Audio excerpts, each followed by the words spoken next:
یہ ایک اسلامی سبق آموز کہانی ہے۔ شہد کا لالچ اور شکر گزاری۔ گہرے سبز پہاڑوں کے درمیان ایک حسین وادی تھی۔ ہر طرف اونچے درخت، بہتے چشمے، چہچہاتے پرندے اور رنگ برنگے پھول تھے۔ اس وادی میں ایک بڑا طاقتور مگر تھوڑا سا سست ریچھ رہتا تھا۔ اس کا نام برونو تھا۔ برونو کی سب سے بڑی کمزوری ایک ہی تھی، شہد۔ جب بھی جنگل میں کہیں شہد کی خوشبو پھیلتی، برونو سب کچھ چھوڑ کر اسی طرف دوڑ پڑتا۔ اسے نہ کسی کا خیال رہتا، نہ کسی کا حق، بس شہد اور صرف شہد، شہد کی تلاش۔ ایک صبح برونو نیند سے اٹھا تو اس نے ہوا میں شہد کی خوشبو محسوس کی۔ اس نے آنکھیں بند کر کے گہری سانس لی اور مسکرا دیا۔ لگتا ہے آج قسمت جاگ گئی ہے۔ وہ خوشی خوشی جنگل کے اندر کی طرف چل پڑا۔ کافی دور جا کر اس کی نظر ایک بہت بڑے شہد کے چھتے پر پڑی، جو ایک پرانے درخت کی اونچی شاخ پر لگا تھا۔ شہد سنہری رنگ کا تھا اور قطرے ٹپک رہے تھے۔ برونو کی آنکھیں چمک اٹھیں۔ مکھیوں کی وارننگ۔ شہد کی مکھیاں چھتے کے گرد منڈلا رہی تھیں۔ ایک بوڑھی مکھی نے آگے بڑھ کر کہا، اے ریچھ، یہ شہد تمہارا نہیں ہے، یہ ہم سب کی محنت کا نتیجہ ہے۔ تھوڑا لے لو مگر پورا مت لو۔ برونو ہنسا، میں جنگل کا سب سے طاقتور جانور ہوں، یہ شہد مجھے ہی سوٹ کرتا ہے۔ یہ کہہ کر اس نے پنجہ مارا اور پورا چھتا نیچے گرا لیا۔ لالچ کا آغاز۔ برونو زمین پر بیٹھ گیا اور شہد کھانے لگا۔ وہ اتنا مگن تھا کہ اسے وقت کا ہوش ہی نہ رہا۔ تھوڑا اور، بس تھوڑا اور، وہ خود سے کہتا رہا۔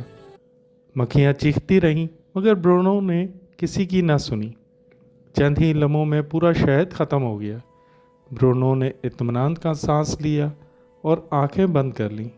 انجام۔ اچانک فضا بدل گئی، بنبناہٹ تیز ہو گئی۔ شہد کی مکھیاں واپس آ چکی تھیں۔ یہ ہماری محنت تھی، تم نے ہمارا حق چھینا ہے۔ اگلے ہی لمحے مکھیاں برونو پر ٹوٹ پڑی۔ ڈنک، 1 2 10۔ برونو درد سے چیخنے لگا۔ وہ ادھر ادھر بھاگا، پانی میں چھلانگ لگائی، مگر ڈنک بڑھتے رہے۔ احساس ندامت۔ آخر کار برونو تھک کر زمین پر بیٹھ گیا۔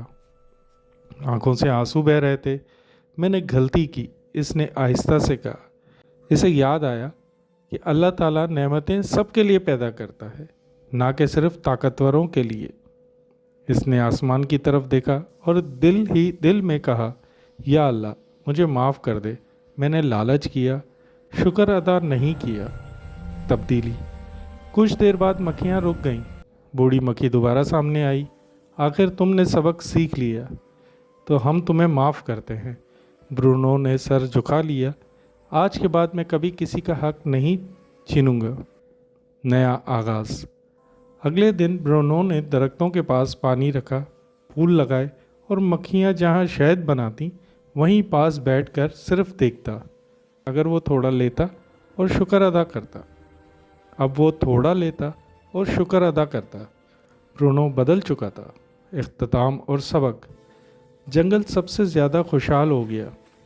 مکھیاں، جانور سب امن سے رہنے لگے، اور برونو نے سیکھ لیا کہ لالچ نعمت چھین لیتا ہے اور شکر گزاری نعمت بڑھا دیتی ہے۔